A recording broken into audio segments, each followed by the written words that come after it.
Action. How you doing? My name is Emiliano Cardona. I'm here with Keith Cooper. Today we're going to show you some unstoppable side escapes.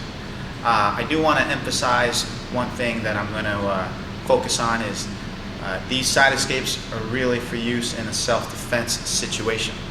I stress that because that's different from a competition escape where roughly you got 5 minutes or 6 minutes depending on what bracket you're fighting against someone your skill level and relatively within your weight class. Usually in that situation you're going to be forced, you're going to try and make something happen because you're under a time limit. For a self-defense situation, side escape, my main priority is to stay safe. I'm going to protect my face, I'm going to make sure that I can't get elbowed, and I'm going to conserve as much energy as possible. My escapes are going to be taken when the opportunity is given to me. I'm not going to force an escape from side mount. That's one of the reasons why I call them unstoppable, because once the opportunity is there, I'm going to take it, and I'm going to run with it, and I'm going to share with you these unstoppable side escapes. So I'm going to build up to the most common side escapes, the ones that are most effective, and then I'll end the series with my most favorite go-to escape that I picked up from a fellow in California. But I hope you'll enjoy. So,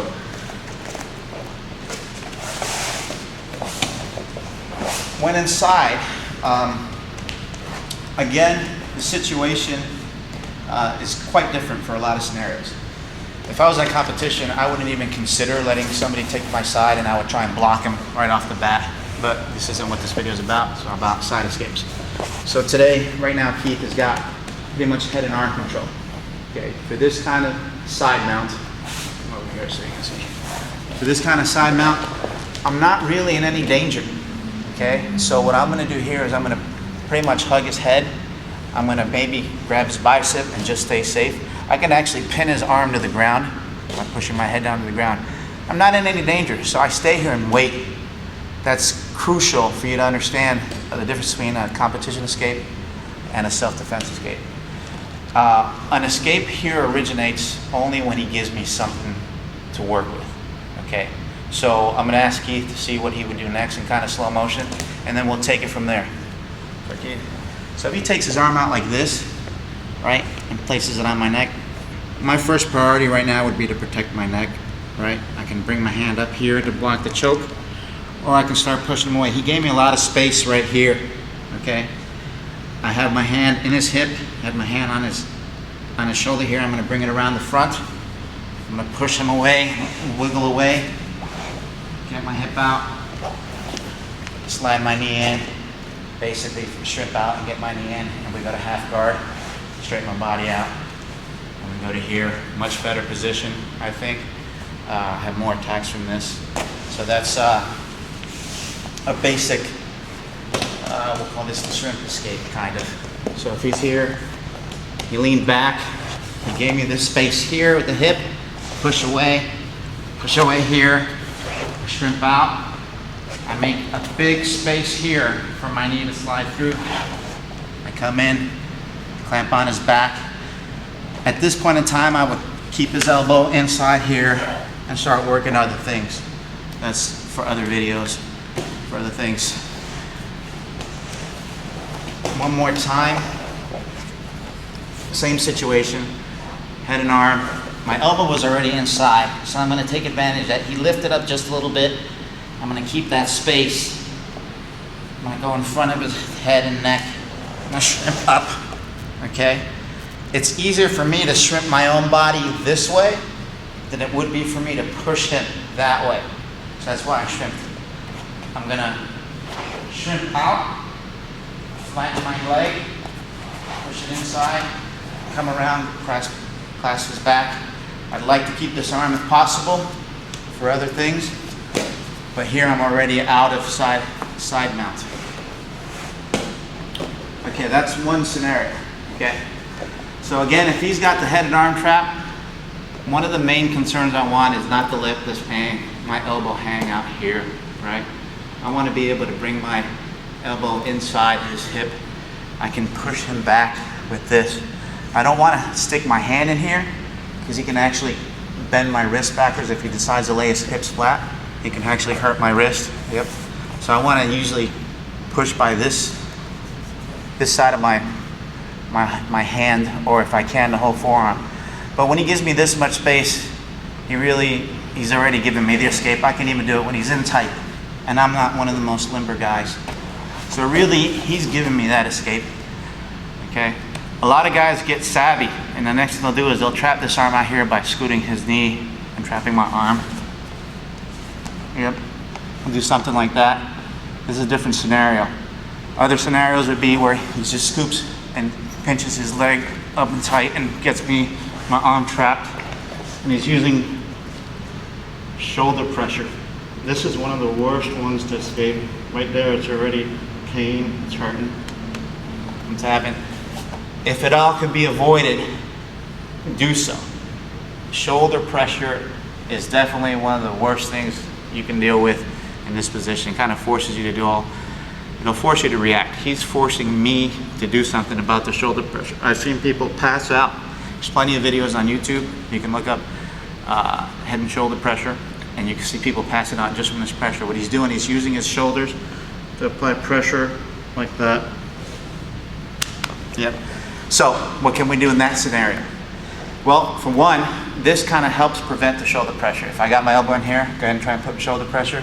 He can't, because I got his hips blocked, right? Go ahead and try and put shoulder pressure. You really can't. It's not as effective. And if he's got a longer torso, I'm still going to take a lot of the pressure off. If he gets that far, I'm going to try and push back with the hips if I can. But again, this elbow inside his body is what's saving me from the shoulder pressure. Okay, if he's putting the shoulder pressure on and I'm not passing out, I'm gonna just let him think, I'm gonna let him use his energy, because remember, this guy is stronger, he outweighs me. I'm just gonna relax and let him burn out his energy until he gives me something else. Other scenarios, if you feel like you can actually thrust in the same direction as shoulder pressure. I'll push back this way, and as he pushes shoulder pressure, I'll roll. Okay? So this again is kind of like a bait. Stand back for a second. What I did was I pushed him, he counter pushes me back, and with that momentum, I rolled him. Okay? Let's watch it again in slow motion. So he's here, he's putting shoulder pressure, I push back, he pushes forward, I take him. Okay? So it's really about thinking of what he's given me and reacting to it, as opposed to developing a system of go here, go there, or act this way, act that way, or force this or force that. I'm really just reading the situation like a chess player, and taking what he gives me, and then moving forward from that situation. Again, if this was competition, it could be used in competition. The only problem is, I found out over the years, I've been competing on and off for the better part of 16 years. I tend to run out of time if I focus on the self-defense and not make things happen. So, can it work for competition? Sure, but that approach is different. In competition, you really need to stay more aggressive, be more assertive, and think about points. Self-defense, jiu-jitsu, we don't care about points, we care about surviving. All right, so another scenario.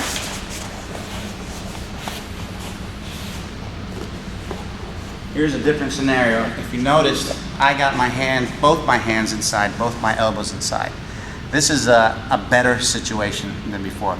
If you remember Keith in the last couple of videos, he had an arm here. This time I got my arm in front of his chin, underneath his neck. This is very effective to create space. Again, my first try and my first initial, if he gives me this much space inside my right elbow, I'm gonna flare up with my elbows, even make his chin turn up if I can, shrimp, and get in there, get my knee in there. And I'm essentially from here, I've already escaped. So a lot of people advocate putting both elbows in, okay? Back up for a second. I've been to other schools where they advocate immediately go into this kind of posture and even this kind of posture. Getting your elbows close together as far as possible.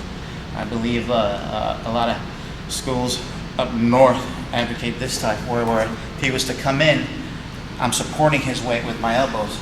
So right away, I never let him land on my chest. If you can come over here, you can see the big space that's available. I don't let him come into my chest. This creates a lot of space. It creates a lot of movement. I can actually push him out this way and escape out the back. But this is another school of thought. This takes energy. This takes, I'm not saying it's wrong. I'm just letting you know that if the guy is super big, super strong, I might not be able to hold him up here that long, right? And I want to get my elbows as close together as possible. But there is a cardinal rule. Stop on for a second. In Jiu-Jitsu, I want to emphasize that I don't forget to mention this. One of the cardinal rules that I teach everybody in my school is try never to let your elbows cross the center of your body. That's just a bad Jiu-Jitsu practice. If you let, in other words, if I let my elbow go across the center of my body, what'll happen is he'll trap it, and I can get trapped. I remember sparring with Elio Gracie as a blue belt, and it was uncanny the way that he was able to just trap my arms. It was like an unconscious thing that he was doing, and all of a sudden my arms are trapped. And I remember one of the fundamentals things that I was asking the guy that took me down to the seminar, that what I was doing wrong was I was letting my elbows, my body, and my hands cross the center line of my body.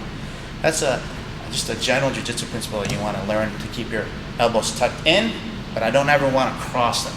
So in this situation, I want them in front, but I don't want to be able to cross it, because if I do cross it a little bit, Keith can trap my elbow in this scenario, and I'm actually in a worse off case.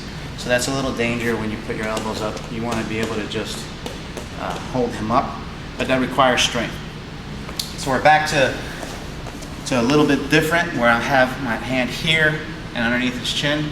From here I have a lot of leverage, a lot of power, but again, I'm not gonna push to escape. If I was in a tournament situation, sure, I'd try and push him back, shrimp out, right away, put my knee in. But if this was a self-defense situation, as long as he's not punching me, I'm gonna stay right here, I'm safe.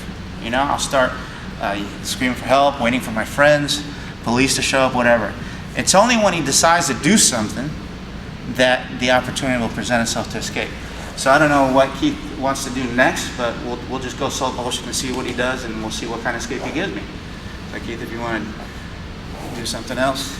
Okay, he's doing, okay, in this situation, he's pressing against my neck. He's pushing me far away, but he also scooted further down. This is one of my favorite escapes that I like to do. Before he gets very uncomfortable, I'm going to put my arm on the armpit, and I'm simply going to sit up and push him back. You guys see that? Mm-hmm. Okay. When he leaned back, go back to that same position. When he leaned back, I already know that he's leaning that way because of this. So I simply just put my arm, and I did a sit-up, and I pushed him back. Okay, I follow him up, stay tight. Okay, this same escape I use constantly with a very high success ratio. Whenever his body mass gets off of my center and down a little low, I'm gonna put my armpit, my hand underneath his armpit. I'm gonna use this hand to help me, and I'm gonna sit up. Notice my hand here is crucial, and I'm gonna push him. Even if he resists, I have more leverage with this hand pushing him, okay? One more time.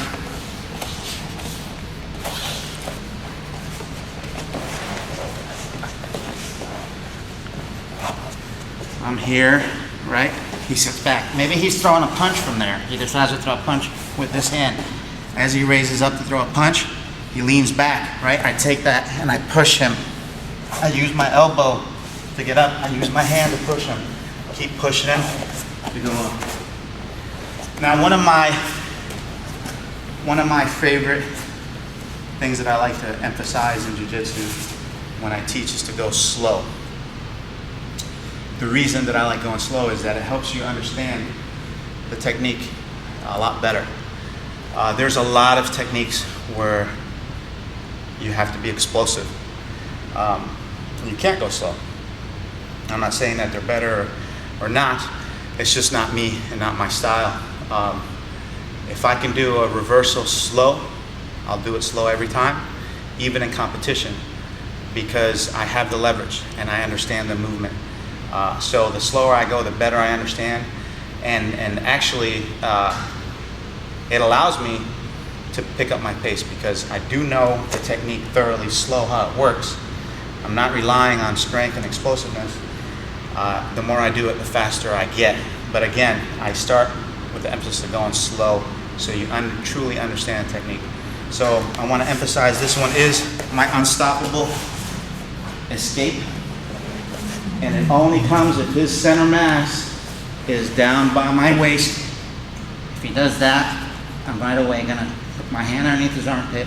I'm gonna sit up, push him, stiff arm, sit up. See, even if he tries to resist, he can't. Keep pushing, pushing, pushing, pushing, right to the top. I use this in competition. I use it for self-defense. I teach it high success, and it's unstoppable. What makes it unstoppable is he gave me that escape by his body position.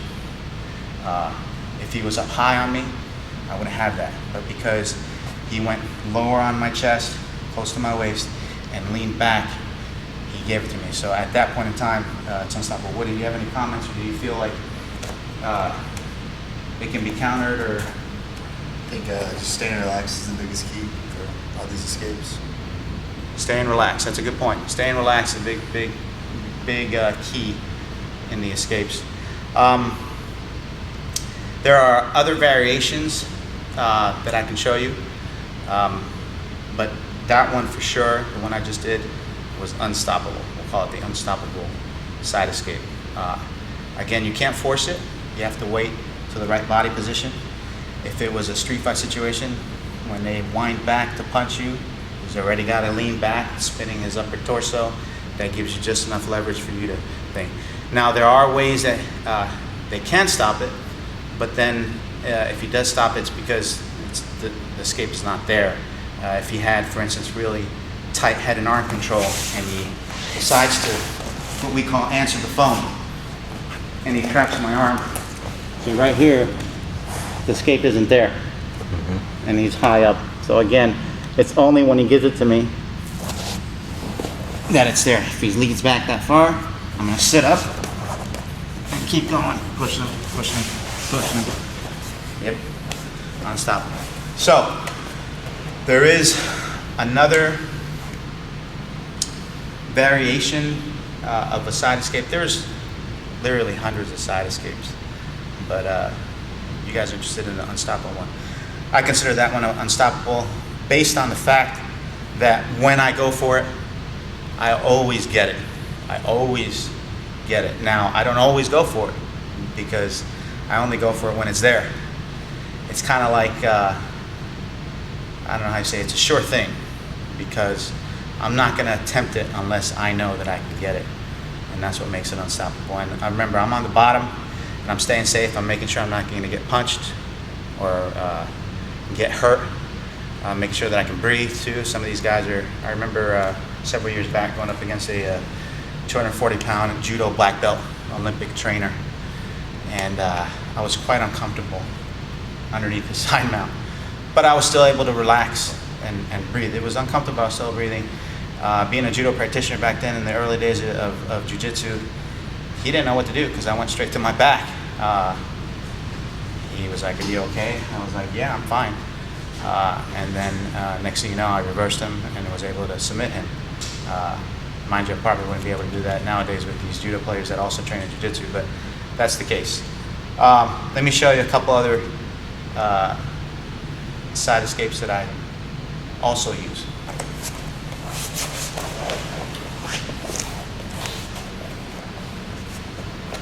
All right, so this is one that lends itself a little bit more to using strength, but it can also be very effective. If I feel for some reason that I can move them or that I can slide out from underneath them, I got my hand underneath his chin, I got my elbow inside his body. I'll shrimp away, and I'll push here, okay? Once I get that distance, once I get here, I'm gonna try and straighten out both arms. If he sits up, and he wants to stay low here. This arm, once I have it stretched here like that, that's what I'm looking for, the key. Okay, once I see this stretched out, I'm gonna go ahead and roll this way and take him across. Okay, let me show you again what I'm looking for. Okay, for some reason he's loosened up his grip over here, right? I'm gonna exploit it, get my body even more. If I can, straighten this out, it's even better. But instead of doing a sit-up or whatever, when I see this arm is straight like this, I want to roll him that way, underneath his armpit.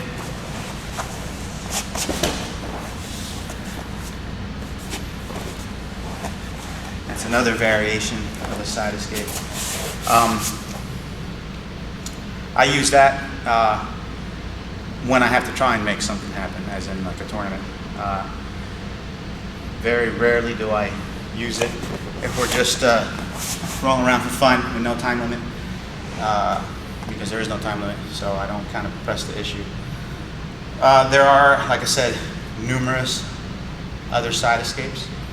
I know that Keith likes to use what we call the ratcheting, the ratchet side escape, and this one requires some strength, but is extremely effective in a tournament.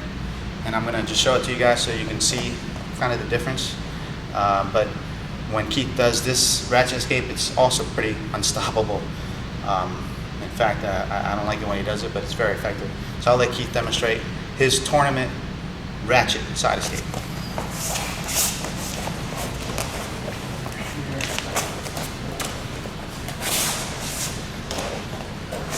So I start with both hands over here. Basically just want to rock my hips.